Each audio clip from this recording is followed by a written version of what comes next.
Hello. In true British tradition, the 2 glorious days of sunshine have given way to grey skies, clouds, and the wind is blowing quite hard again. But it is spring, and I guess this is what can be expected.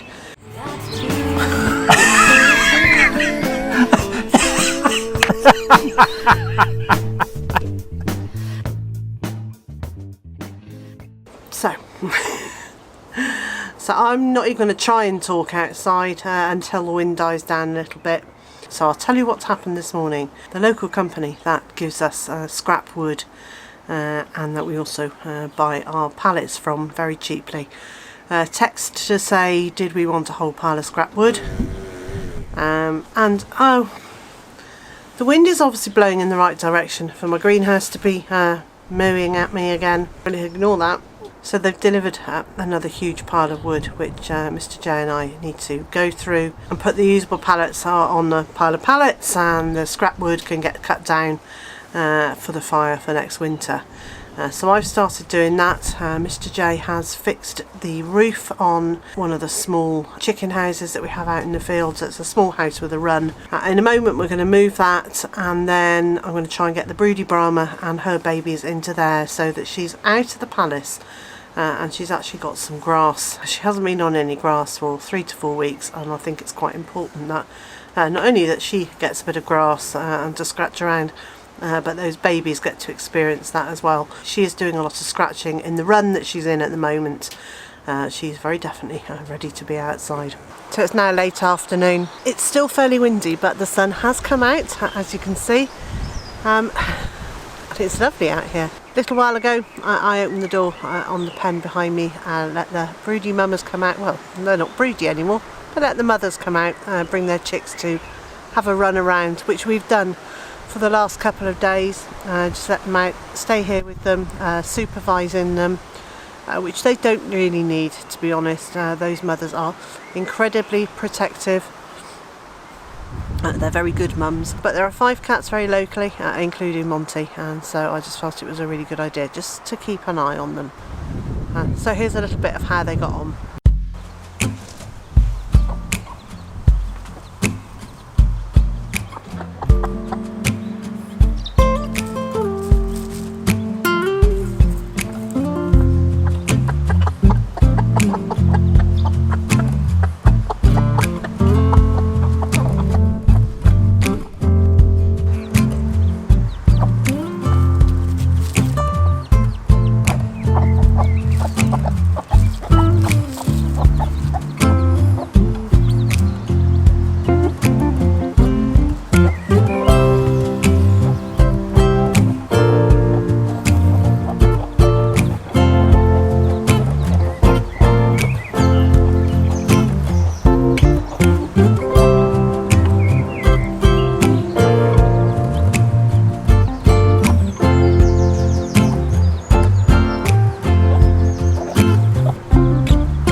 And just as planned, Mr. J and I have moved the chicken house that's in Big White's field, and then I have carried across the Brahma mummy and her 3 chicks.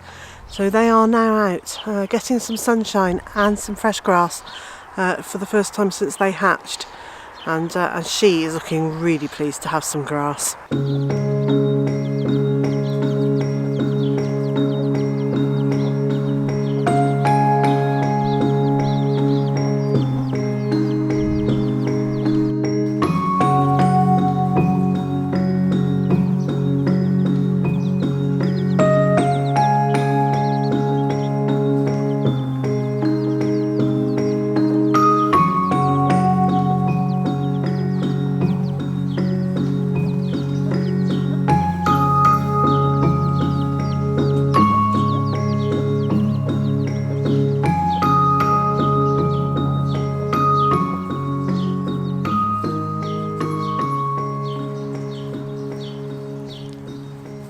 Round at the back of the greenhouse there's a fairly horrific area along this bit of fence that borders on with my neighbours, and they very patiently waited till I get around to clearing this, but it is full of brambles and nettles and the ivy what we want to keep there, because the ivy flowers feed the bees very late in the year, and then there's lots of elderberry, and I want those, but it does need tidying up, and the thicket has now got in some places to about 8 feet deep, in other places it is just a couple of feet.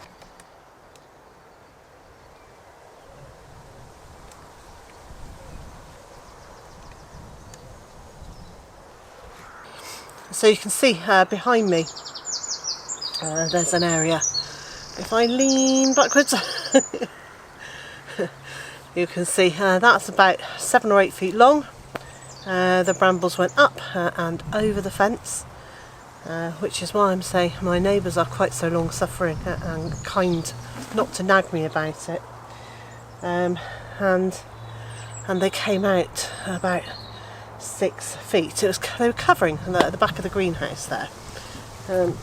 Now I've still got a bit on the ground at the back of the greenhouse to go, but that's a really good start. I'm very, very pleased to have got this started.